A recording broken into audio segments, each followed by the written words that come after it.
اللهم صل على سيدنا محمد معدن الجود والكرم وآله وأصحابه الكرام وابنه الكريم وبارك وسلم صلاة دائمة سرمدا أبدا۔ وہ جو نہ تھے تو کچھ نہ تھا، وہ جو نہ ہو تو کچھ نہ ہو، جان ہے وہ جہان کی، جان ہے تو جہان ہے، اللہ کی سرتاب قدم شان ہے یہ، انسان ہی انسان وہ انسان ہے یہ، قرآن تو ایمان بتاتا ہے انہیں اور ایمان یہ کہتا ہے میری جان ہے یہ۔ بے شک حق ہے۔ عزیزان گرامی وقار، آج کا یہ جلسہ دستار بندی جس میں آپ نے اپنی آنکھوں سے دیکھا حفاظ قرآن جنہوں نے اپنے سینوں میں اللہ کے کلام کو مکمل حفظ کر کے بسایا ہے، آج ان کے سروں پر جو تاج رکھا گیا ہے، سب سے پہلی چیز میں آپ کو یہ بتاؤں کہ یہ صرف کپڑے کی پگڑی نہیں ہے بلکہ یہ دنیا کے بڑے بڑے بادشاہوں کے تاج سے زیادہ قیمتی ہے۔ اللہ تعالیٰ ان کی اقبال بلند فرمائے۔ منبر پر موجود مشائخ خصوصیت کے ساتھ فخر الاماثل آل رسول اولاد بطول حضرت علامہ سید اکرام الحق صاحب قبلہ، جن کی سرپرستی اور صدارت میں ہم آج یہاں پر حاضر ہیں، اور دیگر مشائخ علماء یہاں پر موجود ہیں، میں مختصر وقت میں آپ کو ایک میسج دے کر جاؤں گا چونکہ یہ ایک مدرسے کا سالانہ جلسہ ہے اور آپ سب کو یہ بات معلوم ہونا چاہیے کہ مدرسے کی حیثیت کیا ہے اور ان جلسوں کو آپ کس نظر سے دیکھتے ہیں۔ پہلی بات میں آپ کو بتا دوں کہ یہ کوئی الیکشن کمپیننگ کا مسئلہ نہیں ہے اور نہ ہی اس کا جلسہ ہے۔ یہ جلسہ حفاظ قرآن کے اعزاز میں رکھا گیا ہے۔ علماء ذوی الاحترام تمہارے سامنے منبر پر بیٹھے ہوئے ہیں اور جب تک اس طرح کے جلسے ہوں گے، یعنی جن میں حفاظ اور علماء فارغ ہو کر قوم میں آ رہے ہوں گے، تو یاد رکھنا اللہ کا عذاب نہیں آئے گا، کیونکہ قیامت کے قریب علماء اٹھا لیے جائیں گے، اور جب تک علماء پیدا ہو رہے ہیں یہ سمجھو کہ اللہ کا عذاب نہیں آئے گا۔ اور آج کے دور میں ہم دیکھ رہے ہیں کہ بہت ہی زیادہ قلت علماء کی ہو گئی، جو انتقال کر چکے ان کی جگہ کوئی دوسرا نہیں آتا، اور پھر مدرسوں کی طرف کتنے لوگوں کی توجہ ہے یہ بھی آج ہم دیکھ رہے ہیں۔ ہماری قوم کا حال یہ ہے کہ آپ مدرسوں کو یوں سمجھتے ہیں کہ یہ زکوٰۃ سے پلنے والا ادارہ ہے، یہاں جو سب سے زیادہ غریب ہوگا، یتیم ہوگا، لاوارث ہوگا وہ پڑھے گا۔ اس فکر کو بدلو میرے عزیزو، اس پر تمہیں عذاب بھی آئے گا۔ آپ کس کو ہلکا سمجھ رہے ہیں؟ در حقیقت مدرسہ یہ رسول اللہ کا گھرانہ ہوتا ہے، اور اس میں جو پڑھنے کے لیے آتا ہے اسے مہمان رسول کہا جاتا ہے۔ اب آپ کی یہ اپنی سوچ ہے کس نے ڈالا ہے، آپ بھی دنیا کے وہ دجالی میڈیا کے پروپیگنڈے کے شکار ہو گئے جو دن بھر بھونکتے رہتے ہیں مدرسوں کے خلاف، علماء کے خلاف، تو سن کر کے مسلمانوں کے دماغ میں شاید یہ بات آنے لگ گئی کہ مدرسوں کی طرف توجہ نہیں کرنا چاہیے ورنہ کیا ہوگا۔ لوگ یہی سوچتے رہتے ہیں فیوچر کیا ہوگا، مستقبل کیا ہوگا۔ میرے عزیزوں، میں نے قرآن کی آیت میں آپ کے سامنے جو تلاوت کی ہے اس میں تو رب تعالیٰ یہ فرماتا ہے عزت تو اللہ کے پاس ہے، رسول کے پاس ہے اور ایمان والوں کے لیے ہے۔ عزت کس کی ہے؟ تم اپنے نظر سے بنا کر کے کسی کو عزت والا کر کے دکھا دو، نہیں ہو سکتا۔ عزت اللہ کی طرف سے ہے، اور وہ جو عزت ملنی ہے وہ صرف اور صرف میرے مصطفیٰ کریم صلی اللہ علیہ وسلم کی نسبت سے ملنی ہے۔ ڈاکٹر اقبال نے کہا آبرو ماں زنام مصطفیٰ است، ہم سب کی عزت و آبرو مصطفیٰ کریم کے نام سے وابستہ ہے۔ اگر رسول کریم صلی اللہ تعالیٰ علیہ وسلم کا نام تمہاری زندگی سے الگ ہو گیا تو کوئی عزت ہے ہی نہیں، بلکہ تمہارا وجود ہی نہیں۔ اسی کو تو اعلیٰ حضرت نے فرمایا وہ جو نہ تھے تو کچھ نہ تھا، وہ جو نہ ہو تو کچھ نہ ہو۔ اگر رسول پاک تمہاری زندگی میں نہیں ہے ان کا نام تو تمہاری زندگی کسی بات کی ہے ہی نہیں، بلکہ ایک لاش ہے جو چلتی پھرتی ہے، اس کے علاوہ کوئی حیثیت نہیں۔ اور آج آپ دیکھیں آپ میں اور ان میں فرق کیا ہے۔ یہاں جو علماء بیٹھے ہیں، کیا ان کو داڑھی ٹوپی پہننے کی وجہ سے یہاں بٹھایا گیا ہے؟ داڑھی ٹوپی تو نیچے والوں کے پاس بھی ہے۔ میرے عزیزو، اس ممبر پر ان کو اعزاز سے صرف اس لیے بٹھایا گیا ہے کہ ان کے سینوں میں رسول پاک صلی اللہ علیہ وسلم کی شریعت کا علم ہے۔ جو نسبت مصطفیٰ کریم کے دربار سے ہو جاتی ہے تو دنیا میں اسے بلند مقام پر بٹھایا جاتا ہے، اور باقی عزت حشر میں تو دیکھنی باقی ہے۔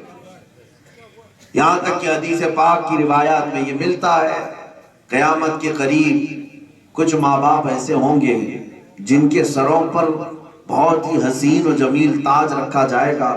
اہل محشر پوچھیں گے کہ کیا یہ نبی ہیں، شہید ہیں، صدیق ہیں؟ فرشتے کہیں گے نہیں، نہ یہ نبی ہے، نہ صدیق ہے، نہ شہید ہے، بلکہ یہ صرف ایک حافظ قرآن کے ماں باپ ہیں۔ اس لیے قیامت کے دن ان کے سر پر اتنا حسین تاج رکھا گیا ہے۔ ماں باپ کے سروں پر جب تاج سجایا جائے گا تو پھر جو خود حافظ قرآن ہے، جو خود عالم دین ہے، اس کا مقام کیا ہوگا؟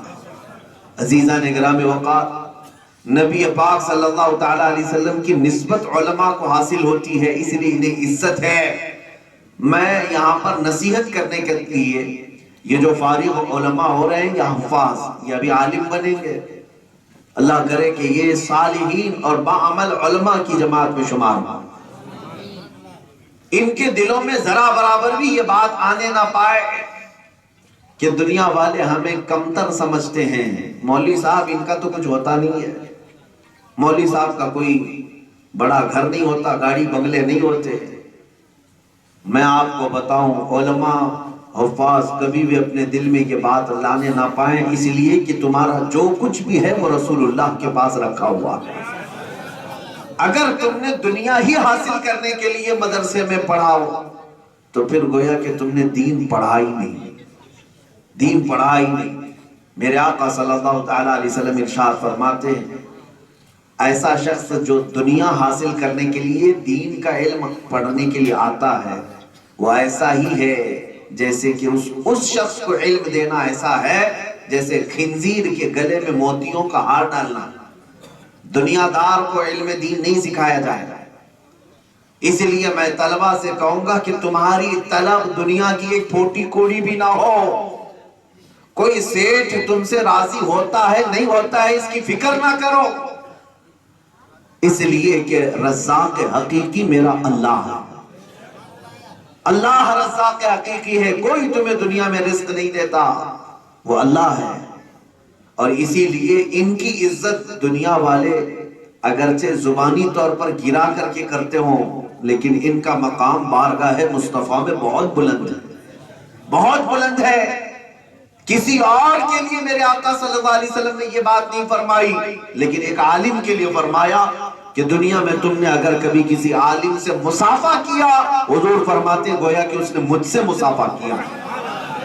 یہ عزت کیوں بڑھائی گئی ہے؟ یہ عزت کیوں بڑھائی گئی ہے؟ صرف نسبت مصطفیٰ کی وجہ سے۔ نبی پاک صلی اللہ تعالیٰ علیہ وسلم کی نسبت ہر زمانے میں انسان کو ممتاز کرتی ہے، وہ عزت عطا کرتی ہے۔ مجھ سے پیشتر ابھی آپ حضرت سید اکرام الحق صاحب قبلہ سے عظمت صحابہ پر بہترین نفیس گفتگو سماعت کر رہے تھے۔ صحابہ کو جو مقام ہے وہ کس وجہ سے؟ ان کے بلند و بالا اعمال کی وجہ سے نہیں، بلکہ صرف اور صرف رسول اللہ کی صحبت کی وجہ سے۔ جس نے ایک بار ایمان کی حالت میں میرے آقا صلی اللہ علیہ وسلم کا دیدار کیا ہے اور ایمان کی حالت میں دنیا سے گیا ہے، اس کا مقام دنیا کے سارے غوث و قطب و ابدال سے بڑھ کر کے ہے، چاہے وہ عمل کیا ہو نہ کیا ہو۔ کیوں؟ میرے آقا صلی اللہ علیہ وسلم کی نسبت کتنا بلند کرتی ہے، جس کو شاعر نے کہا ایک عرب نے آدمی کا بول بالا کر دیا، خاک کے ذروں کو ہمدوش ثریا کر دیا، خود نہ تھے جو راہ پر اوروں کے ہادی بن گئے، کیا نظر تھی جس نے مردوں کو مسیحا کر دیا۔ نبی پاک صلی اللہ تعالیٰ علیہ وسلم کی نظر عنایت جس پر ہوئی ہے وہ کائنات کا عظیم ستارہ بن کر کے چمکا ہے۔ نبی پاک صلی اللہ تعالیٰ علیہ وسلم کی صحبت میں جب بلال حبشی آئے تو مکہ میں پہلے ان کے پیروں میں رسی ڈال کر اوباش بدماش لوگ کھینچا کرتے تھے، ظلم و بربریت کے پہاڑ ان پر توڑا کرتے تھے، لیکن بعد میں جب نبی پاک صلی اللہ تعالیٰ علیہ وسلم کی غلامی میں آئے، ہوا کیا؟ 6 سال کے بعد جب واپس میرے آقا صلی اللہ علیہ وسلم مکہ مکرمہ میں تشریف لائے، پتہ ہے آپ کو مسجد حرم میں جب اذان دی جانے لگی، پہلی اذان کے لیے خانہ کعبہ کی چھت پر بلال حبشی کو چڑھایا گیا ہے۔ حضرت بلال حبشی وہاں سے اذان دیتے رہے۔ یہ وہی اس زمانے میں غلامی کی زندگی گزارے ہوئے بلال ہیں جن کو کبھی پیروں میں رسی ڈال کر دنیا والے کھینچتے تھے، کبھی ان کے سینے پر گرم پتھر رکھے جاتے، انگاروں پر سلایا جاتا، لیکن آج کعبے کے اوپر سے اذان دے رہے ہیں۔ وجہ کیا ہے؟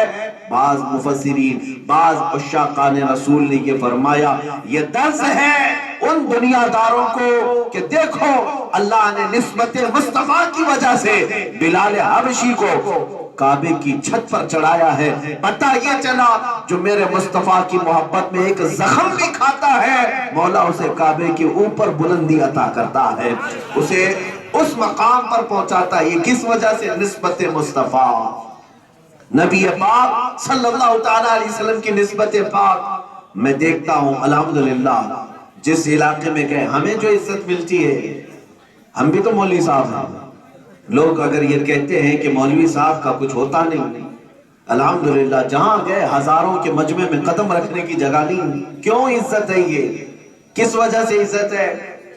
یہ بات بھی ہم یہی کہتے ہیں یا رسول اللہ یہ سب تمہارا کرم ہے، آقا کے بات اب تک بنی ہوئی ہے، اور حقیقت تو یہی ہے، نہ میں اس کرم کے تھا قابل، حضور کی بندہ پروری ہے۔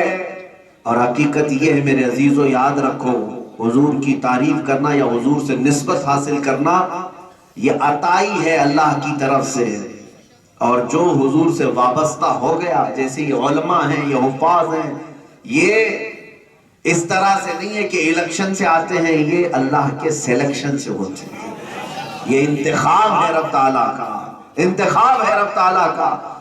اور ہم محسوس کرتے ہیں یہ جو عزت ہمیں جو ملتی ہے اس کی بات صرف اتنی ہے یا رسول اللہ تیرے عشق کی بدولت مجھے زندگی ملی ہے، میری بات بن گئی ہے تیری بات کرتے کرتے۔ نبی پاک صلی اللہ تعالیٰ علیہ وسلم کی بات کرتے کرتے ہوتا یہ ہے کہ ہم حضور کا مقام نہیں بڑھاتے، بلکہ جو حضور کی تعریف کرتا ہے اللہ اس کا مقام بڑھا دیتا ہے، اس کا مقام بلند کر دیا جاتا ہے۔ یہ ہے نسبت مصطفیٰ صلی اللہ تعالیٰ علیہ وسلم۔ ایک بات میں آپ کو بتا دوں، مدینہ طیبہ میں نبی پاک صلی اللہ تعالیٰ علیہ وسلم مسجد نبوی شریف میں ہے، ایک نوجوان کڑیل جوان ہے، یہودی گھرانے سے تعلق رکھتا ہے، اور وہ مسجد کے باہر سے گزرتے ہوئے میرے آقا صلی اللہ تعالیٰ علیہ وسلم کے چہرے انور کو ایک بار دیکھ لیا۔ حقیقت میں آپ کو بتاؤں، جو حضور پاک صلی اللہ تعالیٰ علیہ وسلم کو دل کے اخلاص کے ساتھ دیکھ لیتا وہ پلکیں جھپکانا بھول جاتا، حضور اکرم صلی اللہ علیہ وسلم کے جمال کو دیکھتا رہا، اور تھا یہودی، کوئی مسلمان گھرانے سے تعلق نہیں تھا، یہودی تھا۔ گھنٹوں کھڑا رہا اور اس کے بعد گھر چلا گیا۔ دوسرے دن طلب بڑھ گئی کہ آج پھر اس جمال جہاں آرا کو دیکھنا ہے، آج پھر اس من موہنی صورت کو دیکھنا ہے۔ دوسرے دن پھر آیا، دور کھڑا ہو کر دیکھتا رہا۔ اب تو اس کی عادت سی ہو گئی تھا، ماں بھی یہودن ہے، باپ بھی یہودی ہے، لیکن نوجوان لڑکا ہے کہ میرے مصطفیٰ کو دیکھنے کے لیے وارفتہ ہو چکا ہے، فدا ہو چکا ہے۔ روزانہ دیکھتا رہا تو کچھ لوگوں نے دیکھ کر کے اس کے باپ سے جا کر شکایت کی کہ میاں یہ کیا بات ہے، تم یہودی ہو، تمہارا بیٹا تو محمد کا دیوانہ ہو گیا ہے صلی اللہ علیہ وسلم۔ روزانہ جا کر کے دروازے کے پاس کھڑا رہتا ہے اور دیکھتا رہتا ہے۔ باپ کو جب یہ بات پتا چلی بیٹے کو بلایا اور مارا، بہت زد و کوب کیا، تنبیہ کی کہ آئندہ سے جانا نہیں۔ لیکن میرے عزیزو یہ عشق کی دوا ہی نہیں ہے، یہ حضور پاک صلی اللہ تعالیٰ علیہ وسلم سے جو قریب ہوتا ہے، جو نسبت حاصل کرتا ہے، اس کا حال یہ ہے جس کو بریلی کے امام یہ کہتے ہیں، جان ہے عشق مصطفیٰ روز فضول کرے خدا، جس کو ہو درد کا مزہ ناز دوا اٹھائے کیوں، پھر کے گلی گلی تباہ ٹھوکریں سب کی کھائی کیوں، دل کو جو عقل دے خدا تیری گلی سے جائے کیوں۔ سبحان اللہ سبحان وہ اللہ۔ کھڑا رہا، پھر دوبارہ اپنے باپ کی سختی کے بعد واپس پھر آیا، اس کا معمول بن گیا۔ باپ نے اخیر میں تنگ آ کر کے کیا سزا دی، گھر میں اس کو زنجیروں سے باندھ کر رکھ دیا، ہاتھوں پیروں کو بیڑیاں لگا دی گئی اور کہا گیا کہ اب کے بعد تو گھر سے باہر ہی نہیں نکلے گا۔ لیکن ایک عاشق کو، ایک محب کو اپنے محبوب سے دور کرنا یہ سب سے بڑی سزا ہوتی ہے۔ وہ پگھلتا رہ گیا، اندر سے گھلتا رہ گیا۔ ہوا یہ کہ بیمار اتنا کہ شدت کا بخار، اور چند دنوں کے بعد وہ بستر پکڑ لیا۔ اس کا علاج کراتے رہے، ماں باپ تھک گئے لیکن علاج نہیں ہوتا تھا۔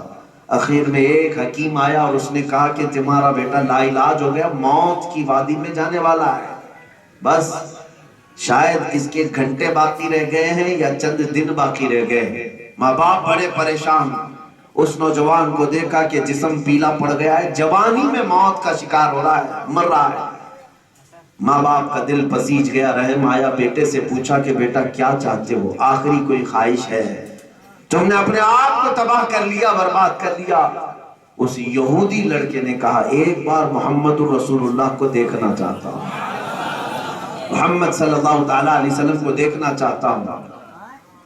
تو اس کا باپ مسجد نبوی آیا، حضور پاک صلی اللہ علیہ وسلم سے عرض کیا کہ ہمارا بیٹا جوانی کے عالم میں آپ سے محبت کرتے کرتے دیوانہ ہو چکا ہے، اور ہم نے اس پر سختیاں کیا کی کہ اس نے اپنے آپ کو تباہ کر لیا، اب وہ مرنے جا رہا ہے اور چاہتا ہے کہ موت سے پہلے آپ کو ایک بار دیکھ لے۔ حضور پاک صلی اللہ تعالیٰ علیہ وسلم فوراً اپنے صحابہ کے ساتھ اٹھ کر اس کے گھر تشریف لاتے ہیں۔ میرے عزیزوں وہ سماں کیسا ہے جب ایک بیمار کے گھر اس کے سرحان خود رسول کائنات تشریف لا رہے ہوں، تاجدار کائنات تشریف لا رہے ہوں۔ جب نبی پاک صلی اللہ تعالیٰ علیہ وسلم گھر میں داخل ہوئے، وہ بھینی بھینی خوشبوؤں سے جو بیماری تھی، یقیناً وہ عشق کی بیماری ہے، وہ نوجوان اپنے بستر سے اٹھ کر بیٹھ گیا، اور جب نبی پاک صلی اللہ علیہ وسلم قریب آئے تو جی بھر کر چہرے پاک کو دیکھتا رہا۔ نبی پاک صلی اللہ تعالیٰ علیہ وسلم اس کے قریب جا کر پوچھتے ہیں اب بھی کس بات کی دیر ہے، کیا میں اللہ کا آخری رسول نہیں ہوں؟ کیا تو گواہی دے کر ایمان نہیں قبول کرتا؟ اس نوجوان نے اسی وقت گواہی دی، اللہ کے سوا کوئی معبود نہیں، میں گواہی دیتا ہوں کہ آپ اللہ کے سچے اور آخری رسول ہیں۔ یہ پڑھا اور تھوڑی دیر بھی نہ گزری تھی کہ اس کی روح نکل گئی۔ میرے آقا صلی اللہ تعالیٰ علیہ وسلم کے بارگاہ میں ایمان لانے کے بعد تھوڑی دیر نہ گزری کہ موت آ گئی، بستر پر ہمیشہ کے لیے دراز ہو گیا۔ اب سنیے میرے عزیزو، وہ نوجوان تھوڑی دیر کے لیے ایمان لایا، تھوڑی دیر کے لیے ایمان لایا، اتنی دیر کے لیے ایمان لایا کہ ایک نماز پڑھنے کا بھی وقت نہیں ملا، روزہ رکھنے کا بھی وقت نہیں ملا، تسبیح پڑھنے کا بھی وقت نہیں ملا، کسی عمل کرنے کا وقت ہی نہیں ملا۔ ادھر ایمان لایا، دیدار مصطفیٰ کرتا رہا، اور ادھر انتقال بھی ہو گیا۔ لیکن جانتے ہو مقام کیا پایا؟ دنیا میں مقام یہ پایا کہ اگر آپ کسی قطب سے پوچھیں تو فرماتے ہیں غوث کا مقام بڑا ہے یا صحابی کا مقام بڑا ہے، تو بزرگوں نے لکھا ہے تم مقامات کی بات کرتے ہو، سنو رسول اللہ کے صحابہ جن گھوڑوں پر بیٹھ کر کے جہاد میں جایا کرتے تھے، ان گھوڑوں کے ٹاپ کے نیچے سے جو دھول اڑتی تھی، وقت کے غوث کا مقام اس دھول تک بھی نہیں پہنچتا، یہ صحابی کا مقام ہے۔ میرے عزیزوں، اس نوجوان کے متعلق عرض کر رہا ہوں جو تھوڑی دیر کے لیے ایمان لایا اور دیدار رسول کے بعد انتقال ہو گیا، لیکن مقام دنیا کے سارے غوث و قطب ہم سے بھی بڑا پایا. وجہ کیا ہے؟ کوئی عمل نہیں پہنچایا، وجہ صرف دیدار مصطفیٰ ہے، صحبت مصطفیٰ ہے. اسی لیے میں عرض کر رہا ہوں عزت تو رسول اللہ کے قدموں میں ہے. سبحان اللہ سبحان اللہ. عزت رسول اللہ سے وابستگی میں ہے.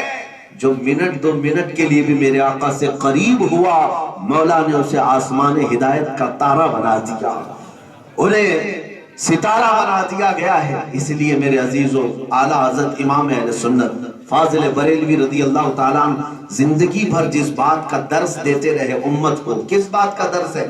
دو باتیں سیم چیزیں میں آپ کے سامنے عرض کر رہا ہوں. ایک طرف عاشق رسول ڈاکٹر اقبال ہیں، انہوں نے زندگی کا ایک فلسفہ تمہارے سامنے پیش کیا ہے. تم کیا کیا حاصل کرنے کے لیے بھاگے جا رہے ہو. تمہیں سکسیس چاہیے، کامیابی چاہیے، کسی کو اقتدار چاہیے، کسی کو حکومت چاہیے، کسی کو گاڑی بنگلے چاہیے، پتہ نہیں کیا کیا چاہیے، بہت کچھ چاہیے. تو جب خواہشات بہت زیادہ ہیں تو اقبال نے کہا کیا کیا چاہیے؟ یہ چاہیے، وہ چاہیے. سنا کہ محمد سے وفا تو نے تو ہم تیرے ہیں. یہ جہاں چیز ہے کیا؟ لوح و قلم تیرے ہیں. یہ دنیا چیز ہے کیا؟ پوری لوح و قلم تیرے ہیں. اور اسی عنوان کے تحت اعلیٰ حضرت امام اہل سنت فاضل بریلوی فرماتے ہیں تمہارا صرف اور صرف زندگی گزارنے کا طریقہ اتنا ہی ہو جائے، انہیں جانا انہیں مانا، نہ رکھا غیر سے کام. للہ الحمد میں دنیا سے مسلمان گیا. آج لے ان کی پناہ رسالت، عظمت صحابہ، عظمت قرآن، فیضان اعلیٰ حضرت، جلسہ دستار بندی، نعرہ تکبیر. آج لے ان کی پناہ، آج مدد مانگ ان سے، کل نہ مانیں گے قیامت میں اگر مان گیا. عزیزان گرام وقار، آج تمہارے پاس وقت ہے اور اسی کے لیے میں اکثر اپنی تقریروں میں یہی کہتا ہوں، کسی کی جے وجے کیوں پکاریں، کیا غرض ہم کو. سید میاں ماراروی رحمت اللہ تعالیٰ علیہ کا دیا ہوا نعرہ ہے، فرماتے ہیں کسی کی جے وجے کیوں پکارے، کیا غرض ہم کو، ہمیں کافی ہے سید اپنا نعرہ یا رسول اللہ. ہمیں کافی ہے سید اپنا نعرہ یا رسول اللہ. ایک بات یاد رکھو اے مسلمانوں، جو کچھ بھی ہمیں ملا ہے یہ میرے مصطفیٰ کی برکت سے ملا ہے. یہ صرف بریلویوں کی زبان نہیں ہے. سیدنا عمر ابن خطاب امیر المومنین فرمایا کرتے ہمارے جسم پر جو بال اگتے ہیں، حضرت عمر فرماتے یہ بھی رسول اللہ کی برکت سے ہے، میرے مصطفیٰ کریم صلی اللہ تعالیٰ علیہ وسلم کی وجہ سے ہے. ورنہ ہمیں کون پوچھتا، ورنہ ہمارا اپنا اصلی تعارف کیا ہے، ہمارا خود کا انٹروڈکشن کیا ہے. میرے عزیزو، کبھی بھی ایک بات یاد رکھو، جو حضور پاک صلی اللہ تعالیٰ علیہ وسلم سے ریلیٹڈ چیز ہے وہ دنیا میں بھی ممتاز ہے اور آخرت میں بھی ممتاز ہے. تم ہلکا مت سمجھنا، کسی مدرسے کو آج کے بعد ہلکا مت لینا کہ یہاں پر صرف اور صرف زکوٰۃ سے پلنے والے بچے ہوتے ہیں. یہ مزاج بند کرو، اپنے گھروں میں کھانا پک گیا. یہ تمام چیزیں میں آپ کو اس لیے عرض کر رہا ہوں، خاص طور پر ممبئی وغیرہ کے مدارس کو اسی کام کے لیے رکھا گیا. یہ بچے خالی تمہاری میتوں پہ قرآن پڑھنے کے لیے ہیں، یہ بچے خالی تیجا چہلم کھانے کے لیے ہیں. عزیزان گرام وقار، آج کی یہ ہم نے دیکھی ہوئی باتیں آپ کے سامنے رکھ رہا ہوں. شادی گھر میں ہو رہی، ولیمہ ہو رہا ہے، منگنی ہو رہی ہے، عقیقہ ہو رہا ہے، پتہ نہیں کیا کیا دعوتیں ہو رہی ہے. رات کو دیگ میں کھانا بچا، لوگ مشورہ کرنے لگے مدرسے میں پہنچا تو بچے کھا لیں گے. تمہارے گھر کا کچرا کھانے کے لیے بچے بیٹھے ہوئے ہیں. کیا یہ مہمانان رسول کی عزت ہے؟ اگر تمہیں بچوں کو کھلانا ہی تھا، جب کھانا پک گیا ہوتا پہلا لقمہ نکال کر مہمانان رسول کے لیے رکھتے. تمہارے دلوں کی عزت اور عظمت پتہ چلتی کہ اپنے نبی پاک صلی اللہ علیہ وسلم سے منسوب اور ان سے متعلق چیزوں کی تمہارے اندر کتنی عظمت ہے. ادھر کھا لیے، پیٹ بھر گیا اور پھینکنے میں جا رہا ہے تو سوچا نہیں بچوں کو کھلا دیں گے. اور علماء کو بھی یہ چاہیے، مدارس کے منتظمین کو بھی یہ چاہیے کہ ان بچوں کو ایسی فیلنگ آنے نہ دیں کہ یہ صرف قوم کا کچرا کھا کر کے پڑھنے والے نہیں، یہ مصلحین ملت بن کر کے نکلنے والے ہیں، نائبان رسول بن کر نکلنے والے ہیں. اور آج میں آپ کے سامنے اسی لیے عرض کر رہا ہوں کہ جب علماء کم ہو جائیں گے، حضور نے فرمایا قیامت کا انتظار کرو. جاہلوں کے ہاتھ میں جب دینی کام آ جائیں بہت سارے، اذا وسد الامر الى غیر اہلہ فانتظر الساعہ، حدیث پاک ہے، جاہلوں کے ہاتھوں میں سب دینی کام آ جائیں تو قیامت کا انتظار کرو، علماء اٹھا لیے جائیں گے۔ اور ایک بات میں آپ کو بتا دوں، آج یہ جو حالات چل رہے ہیں اس میں خاص طور پر علماء سے دور کرنے کی ایک بہت بڑی پلاننگ ہے، ایک مشن، ایک تحریک چل رہی ہے۔ اسپین میں 700 سال تک اسلامی حکومت قائم تھی، مسلمانوں کی حکومت قائم تھی، لیکن ختم کر دی گئی، اسپین سے مسلمان نکال دیے گئے، پوری حکومتیں ختم۔ آج تقریباً 500 سے زیادہ بڑی بڑی مسجدیں، چرچ بنی ہوئی ہیں، سب ختم کر دیا گیا۔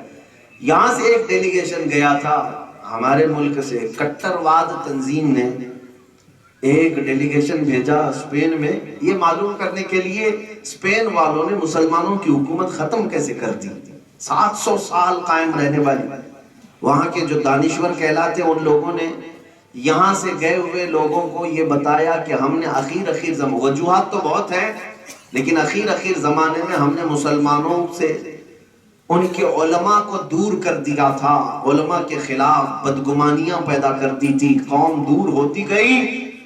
تو انہوں نے کہا کہ جب علماء سے دور ہو جاتے ہیں تو قوم دین سے بھی دور ہو جاتی ہے۔ آج آپ دیکھیں میڈیا میں کچھ ٹٹو گدھوں کو لا کر لڑایا جاتا ہے، مرغے لڑتے رہتے ہیں، اور سارا ٹاپک اسلامی مسلمانوں کے متعلق، اس میں کسی داڑھی والے کو، ایک ٹوپی والے کو بھی پکڑ کر کے لاتے ہیں، وہ 5,000 10,000 روپے والا ہوتا ہے، اور اس کو پہلے سے ٹرین کر کے بٹھایا جاتا ہے کہ تو سارے جتنے بھی یہاں پر بیٹھے ہوئے پینل میں ان سے ہار جانا، مولوی صاحب ہار جائیں، زیادہ بات نہ کر سکیں، کیوں؟ تاکہ یہ کروڑوں مسلمانوں کے دلوں میں علماء کی امیج گر جائے۔ نیوز دیکھنے والے سارے مسلمان دور دراز بیٹھے ہوئے وہ کہتے ہیں کیا ہے مولوی صاحب کو تو کچھ علم ہی نہیں ہوتا، ہمارے علماء تو ایسی ہیں، دیکھو ٹی وی میں دکھ رہے ہیں۔ تم نے ٹی وی والے ان علماء کو دیکھ دیکھ کر کے اپنے دلوں میں یہ بٹھانا شروع کر دیا کہ علماء کسی کام کے نہیں۔ یہی تو مشن یہ چاہتے ہیں تمہارے دلوں کے اندر سے یہ قدر ختم ہو جائے۔ میرے عزیزوں میں آپ کو بتاؤں، حقیقی جو ربانی علماء ہیں وہ تمہیں وہاں پر زر خرید گدھوں کے بیچ نظر نہیں آتے، وہ حقیقی ربانی علماء جاؤ بریلی شریف کی سرزمین پر دیکھو، اعلیٰ حضرت کا فیض جن پر ہے، اور جو مسلک اعلیٰ حضرت کے ترجمان ہیں وہ بکنے والے لوگ نہیں ہوتے۔ آپ سے میں یہ کہوں گا کہ علماء سے دور نہ ہونا کبھی، ورنہ دین سے دور ہو جاؤ گے، دین سے دور ہو جاؤ گے۔ ہاں میں علماء کو بھی یہ بات کہتا ہوں کہ علماء کو اس لیے نہیں بھیجا گیا کہ فلاں صاحب کو راضی کرو، فلاں صاحب کو راضی کرو، ان کو صرف اس لیے بھیجا گیا ہے کہ صرف وہ اللہ اس کے رسول کو راضی کرے، وہ صرف اللہ اس کے رسول کو راضی کرے۔ ارے وقت کا حاکم راضی ہوتا ہے نہیں ہوتا ہے کیا فرق پڑتا ہے؟ اور آج یہ آپ لوگوں کے، بلکہ میں کھل کر کے یہ باتیں کہتا ہوں، مجھے اس بات کا کوئی مسئلہ نہیں ہے مجھے کہ بہت سارے امام حضرات یہ کہتے ہیں کہ ہم بھی چاہتے ہیں کہ ناموس رسالت پر بولیں، آپ پورے ہندوستان بھر میں بول رہے ہیں، لیکن ہماری مجبوری ہے کچھ زیادہ بولیں تو صدر صاحب کل سے ہم کو نشانے پر رکھ لیں گے اور امامت سے بھی نکال دیں گے۔ علماء کے گلے پر تم نے پھندے ڈال کر کے رکھے ہیں اور پھر سوچتے ہیں کہ امت کا کیا ہوگا، امت کا کیا ہوگا، اس کے گلے کو آزاد تو کرو۔ بہت سارے علماء یہ کہتے ہیں کہ ہمیں یہ کہا جاتا ہے سود پر بولنے کے لیے منع کرتے ہیں، شراب پر بولنے کو ٹرسٹی حضرات منع کرتے ہیں، ہاں صدر صاحب یہ کہتے ہیں کہ بہت سارے لوگ یہاں پر جوا کھیلتے ہیں، آپ مت بولا کرو ورنہ پوری قوم ناراض ہو جائے گی۔ ہمارے ساتھ ایک بار سے میں بھی اسی برادری سے ہوں، علماء سے، سٹیج پر جانے سے پہلے صاحب نے کہا تھا جو ممبر وہ معتمین تھے کہ یہاں پر فائنانس کا کاروبار زیادہ چلتا ہے، اس ٹاپک کو آپ مت چھیڑیے، باقی سب بات کیجیے آپ۔ ہم نے کہا آج تو ہم پورا کا پورا موضوع سود پر ہی بیان کریں، اس لیے کہ ہمیں اس لیے نہیں بھیجا گیا کہ ہم قوم کی بیماریوں سے کمپرومائز کریں، ہاں ہم کو اس لیے نہیں بھیجا گیا۔ نبی پاک صلی اللہ تعالیٰ علیہ وسلم کی امت کے علماء امین ہیں، وہ حضور کی تعلیمات پہنچائیں، چاہے کسی کو برا لگے یا اچھا لگے، لیکن ہم احسن طریقے سے آپ کو پہنچاتے ہیں. پتہ ہے میرے عزیزوں، سود بھی ہمارے درمیان ہے، شراب بھی ہمارے درمیان ہے، زنا بھی آ چکا ہے، بہت ساری چیزیں آ چکی ہیں. علماء کی یہ ذمہ داری ہے کہ ان برائیوں پر انگلی رکھتے رہیں. یہ مت دیکھیں کہ کس کا چہرہ بگڑ رہا ہے کس کا نہیں، اس لیے کہ ہم نے دیکھا ہے ڈاکٹر کے پاس مریض جاتے ہیں، ڈاکٹر یہ نہیں دیکھتا کہ اس کا منہ ٹیڑھا ہوگا کہ اچھا ہوگا، انجیکشن لگانا ہے لگا کے رہتا ہے. اس لیے کہ پتہ ہے سوئی تھوڑی دیر چبھے گی لیکن بخار اترے گا ضرور، بخار اترے گا. اور گولی کڑوی ہی دیتا ہے ڈاکٹر، نگل جاؤ اسی میں بخار کا فائدہ ہے. علماء یہ مت دیکھو کہ کون کس طرح سے چہرہ بنا رہا ہے. عظمت مصطفیٰ کو بچانا تمہاری ذمہ داری ہے، شریعت مصطفیٰ کی پاسداری تمہاری ذمہ داری ہے. کل کو قیامت کے دن علماء سے یہ سوال ہوگا، امت جب حرام کاموں میں مبتلا تھی تب تم کیا کر رہے تھے؟ اگر تم یہ کہو گے وہ سیٹھ صاحب راضی کر رہے ہیں، ان کو راضی کرنا تھا، ان کو راضی کرنا تھا. امام غزالی رحمت اللہ علیہ فرماتے ہیں وہ عالم جو دنیا داروں کو دیکھ کر کے ان کے گھروں پر جا کر کے کچھ وصول کرنے کی بنا پر اپنا دین چھپاتا ہے، امام غزالی فرماتے ہیں وہ پخانے پر بیٹھنے والی مکھی سے زیادہ غلیظ ہے. نا یہ علماء ذویل احترام کی ذمہ داری میں آپ کو بتاؤں. آج دیکھیں ہندوستان میں ایک مسئلہ چل رہا ہے، بیچارے کچھ مولوی نما سٹیج پر آئے اور انہوں نے اوم اور اللہ کو ایک بنا دیا. ہاں وہ جماعت کو بھی آپ پہچانتے ہوں گے اچھی طرح سے، جن کے بارے میں پچھلے 100 سال سے اعلیٰ حضرت فرما رہے ہیں، 100 سال سے ہمیں بیدار کر رہے ہیں. سونا جنگل رات اندھیری، چھائی بدلی کالی ہے، سونے والوں جاگتے رہیو چوروں کی رکھوالی ہے. یہ کون لوگ ہیں جو آج سٹیج پر بیٹھ کر کے ان کو یہ سب باتیں کہنی پڑ گئی؟ کیوں؟ اس لیے کہ حکومت راضی ہو جائے. ہاں کٹر حکومت ہے، کچھ لوگ پنڈت لوگ راضی ہو جائیں، کچھ پجاری لوگ راضی ہو جائیں. میرے عزیزو ایک بات یاد رکھو، یہ جو راضی کرنے کا جو چکر ہے، بیچارہ راضی کرتے کرتے کرتے کتا بن جاتا ہے. دنیا تو راضی نہیں ہوتی، کبھی راضی نہیں ہوتی. راضی کرنا ہو امام اہل سنت فاضل بریلوی کا طریقہ دیکھو، انہوں نے کبھی کسی کو نہیں دیکھا، انہوں نے برملا یہ کہا ہے میں گدا ہوں اپنے کریم کا، میں گدا ہوں اپنے کریم کا، میرا دین پارہ نہ نہیں. جو تعریف کرنا ہوگی تو عظمت مصطفیٰ کی بیان کریں گے، تاجدار مدینہ کی تعریف کریں گے. اس لیے کہ ہمیں پتہ ہے حکومت کا کیا لینا دینا، آج ہے کل نہیں ہوگی، آج ہے کل نہیں ہوگی. اور آج ان کی تعریف کرو گے، کل ان کے کوئی دوسرے بیٹھ گئے تب کیا کرو گے؟ کہ وہ پرانی والی وہ ختم ہے، اب نئی والی کریں گے. تو یہی اس طرح کی منافقت زندگی بھر چلتی رہے گی. لیکن میرے عزیزو جو نسبت مصطفیٰ رکھتا ہے، عظمت مصطفیٰ کا قائل ہے، وہ ہر زمانے میں میرے مصطفیٰ کی تعریف میں ہی لگا رہے گا. اعلیٰ حضرت فاضل بریلوی کے پیچھے ہم یوں ہی نہیں بھاگتے، اس لیے کہ انہوں نے اپنی زندگی میں یہ دکھایا ہے کہ قلم اگر اٹھائیں تو نبی پاک صلی اللہ علیہ وسلم کی محبت میں اٹھایا. آپ کو پتا ہے آج جو لوگ دین بیچنے چلے گئے، ایسے لوگ، میں ان علماء کی مذمت بھی کرتا ہوں جو علماء سو ہیں، جو ٹھیکیدار زبردستی کے بنے ہوئے ہیں. ان کا صرف اور صرف مسئلہ یہ ہے کہ چند ٹکڑوں اور سکوں کو پانے کے لیے اور کچھ نامچین لوگوں کو راضی کرنے کے لیے اپنا آپا بھی کھو دیا، اپنے آپ کو بیچ دیا. اور آپ دیکھیں ابھی سال 1.5 سال گزرے ہوں گے، ایک رافضی کتا نکلا تھا، اس نے اپنا نام بھی بدل لیا تھا. پتہ ہے دھرم بھی بدل لیا اور گھر بھی بدل لیا، سب ختم ہو گیا. اور پھر زعفرانی دشالہ اور لنگی پہن کر کے اگنی ہون کرتے رہ گئے. پتہ چلا 6 مہینے کے بعد ان پنڈتوں نے بھی لات مار کے بھیج دیا. اور اب حالت یہ ہے دھوبی کا کتا، نہ گھر کا نہ گھاٹ کا. دین مصطفیٰ چھوڑ کر گیا، نام بھی بدل لیا. اسے ایسا لگ رہا تھا کہ پورے ہندوستان میں میری وجہ سے ہلچل مچ جائے گی اور بہت سارے لوگ میرے پیچھے پیچھے دین چھوڑ کر کے آ جائیں گے. اس کتے کو پتہ نہیں جو کچرا ہے وہ جا کر رہے گا. اسلام کو ایسے کچروں کی ضرورت نہیں. ان کے بدلنے سے الحمدللہ ہمارے 8 سال کے بچے کے دین پر بھی فرق نہیں آیا. ہاں بات اتنی ہے کہ آج اس کی ذلت کو ہم دیکھ رہے ہیں اپنی آنکھوں سے، نہ ادھر کا رہا نہ ادھر کا رہا۔ اعلیٰ حضرت نے سچ کہا تھا، یا رسول اللہ جو تیرے در سے یار پھرتے ہیں در بدر یوں ہی خار پھرتے ہیں۔ سبحان اللہ سبحان اللہ، بہت خوب، زندہ باد زندہ باد۔ در بدر یوں ہی خار پھرتے ہیں۔ اس لیے یاد رکھو میرے عزیزو، حضور پاک صلی اللہ تعالیٰ علیہ وسلم کی نسبت سے جو اپنے آپ کو دور کرنا چاہتا ہے، اس کو امام اہل سنت فاضل بریلوی فرماتے ہیں حضور کو اگر چھوڑ دیا تو فرماتے بخدا خدا کا یہی ہے در، نہیں اور کوئی مفر مقر، نہ بھاگنے کی جگہ ہے نہ ٹھہرنے کی جگہ ہے حضور کو اگر چھوڑو گے۔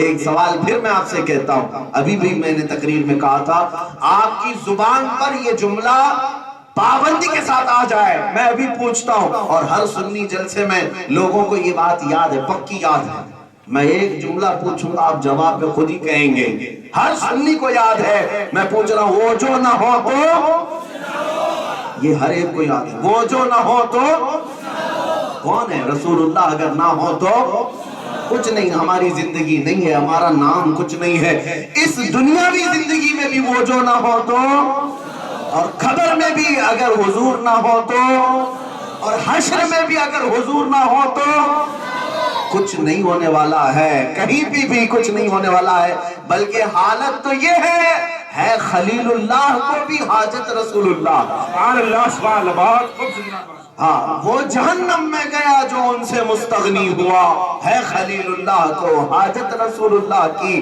عرش حق ہے مسند رفعت رسول اللہ کی، دیکھنی ہے حشر میں عزت رسول اللہ کی۔ نوجوانوں سے میں گزارش کروں گا، اپیل ہے میری، تم عزت ڈھونڈنے کے لیے اہرے غیرے کے قدموں کے اور ان کی پیچھے نہ گھومو، عزت کہیں نہیں ہے، عزت کہیں نہیں ہے۔ تھوڑے دنوں کے مال و دولت کو عزت مت سمجھو، تھوڑے دنوں کے گاڑی بنگلے کو عزت مت سمجھو، حقیقی عزت میرے مصطفیٰ سے کمال کی محبت کرنا ہے، حضور سے ٹوٹ کر عشق کرنا، یہ حقیقی عزت ہے۔ مر بھی گیا بندہ تو اللہ تعالیٰ اس کا نام مرنے نہیں دیتا، اس کا نام ختم نہیں ہوتا۔ جو نبی پاک صلی اللہ علیہ وسلم کا شیدائی ہے وہ ہمیشہ دلوں پر راج کرتا ہے۔ آج 100 سال کے بعد بھی ہمارے مجمع میں اعلیٰ حضرت کا نعرہ لگتا ہے کہ نہیں لگتا ہے؟ کیوں؟ کیا تمہارے رشتہ دار ہیں اس لیے نعرہ لگاتے ہیں؟ نہیں، اعلیٰ حضرت کا نعرہ اسی لیے لگتا ہے کہ زندگی بھر اس اعلیٰ حضرت نے اگر کوئی کام کیا ہے تو ایک ہی کام کیا ہے، ڈال دی قلب میں عظمت مصطفیٰ، ڈال دی قلب میں عظمت مصطفیٰ سیدی اعلیٰ حضرت پہ لاکھوں سلام۔ جو میرے مصطفیٰ کی محبت کا کام کرتا ہے اللہ ہمیشہ اس کے نام کو زندہ رکھتا ہے، اس کے کلام کو بھی زندہ رکھتا ہے۔ یہی عزت ہے میرے عزیزو جو اللہ تبارک و تعالیٰ دنیا میں بھی عطا کرے گا اور آخرت میں بھی عطا کرے گا۔ حافظ قرآن کے لیے فرمایا گیا کہ وہ اپنے خاندان کے ایسے 10 لوگوں کو جنت میں لے جائے گا جن کا دوزخ میں جانا واجب ہو گیا ہوگا۔ ہاں، حافظ قرآن کو یہ اختیار دیا جائے گا، اس کے خاندان کے ایسے 10 لوگ جو دوزخ میں جا رہے تھے ان کو پکڑ کر کے وہ جنت میں لے جائے گا۔ یہ اعزاز بھی اسے جو دیا گیا ہے نبی پاک صلی اللہ تعالیٰ علیہ وسلم کی نسبت کی وجہ سے ہے۔ ورنہ ایک بات یہ بھی بتا دوں، نصیحت ہے میری، قرآن انہوں نے 30 پارے یاد تو کر لیے ہیں، اپنے سینوں میں بسا لیے، لیکن اے میرے عزیز طلبہ، نوجوان بچوں، ایک بات ہمیشہ ذہن میں رکھے، صرف قرآن سینے میں ہے تب بھی کوئی حاصل نہیں، قرآن اسی وقت فائدہ دے گا جب سینے میں عشق رسول کی روشنی بھی، ورنہ نقصان بھی ہے، بہت سارے لوگ نقصان اٹھا لیے۔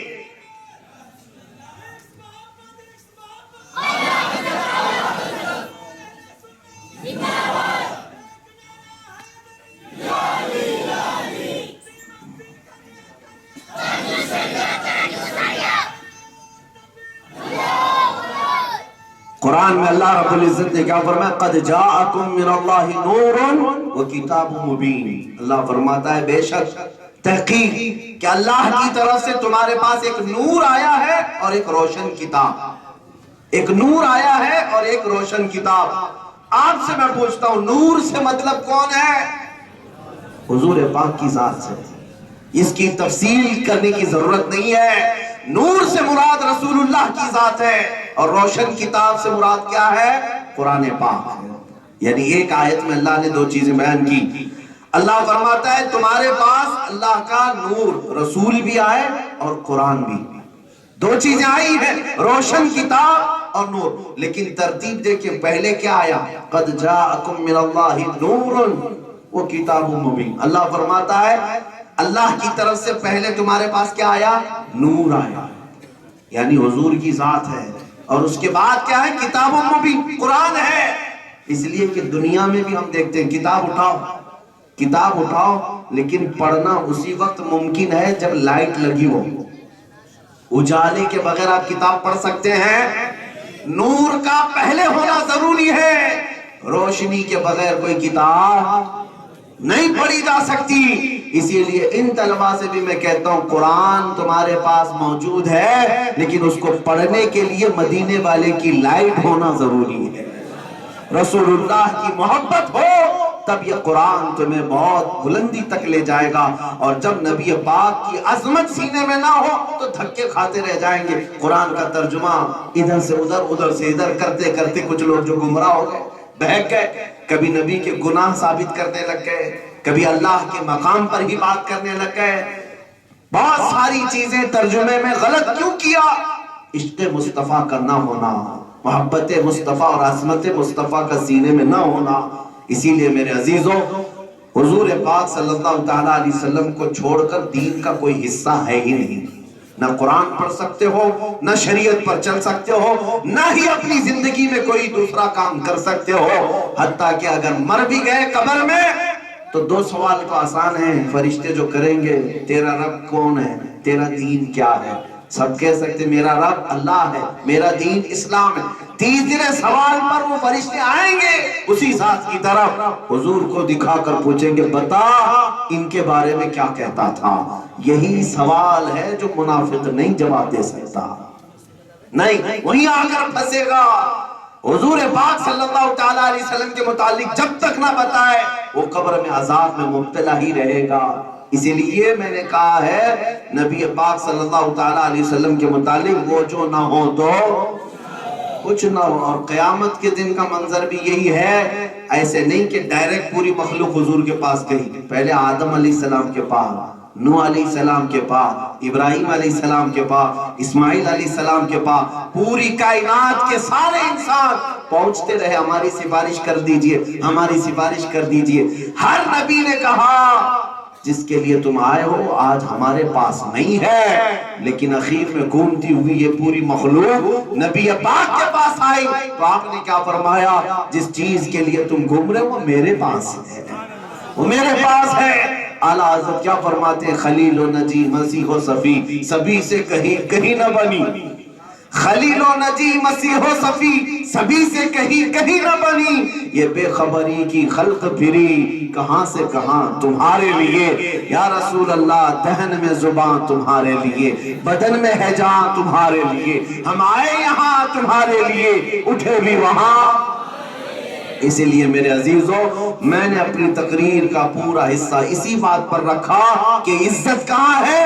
اللہ کے پاس ہے، عزت رسول اللہ کے پاس ہے، اور عزت ایمان والوں کے لیے ہے۔ اور یہ دروازہ چھوڑ کر جو عزت ڈھونڈنے کی کوشش کرتا ہے وہ در در کی ٹھوکریں کھائے گا۔ دنیا میں کوئی منصب حاصل کر لینے کا نام عزت نہیں ہے، حقیقی عزت وہ ہے جو اللہ کریم کی بارگاہ میں ہے۔ مولا رب العزت جس کو عزت سے نوازے وہی حقیقت میں عزت ہے۔ اسی لیے میں اپنی گفتگو اس بات پر ختم کرتا ہوں، آج ہم یہ عہد کر کے اٹھیں گے کہ ہمارے پاس جو کچھ بھی ہے، اعلیٰ حضرت نے سچ کہا یا رسول اللہ خلق کے حاکم ہو تم، رزق کے قاسم ہو تم، جو ملا تم سے ملا، تم پہ کروڑوں درود۔ وآخر دعوانا الحمدللہ رب العالمین۔ السلام علیکم۔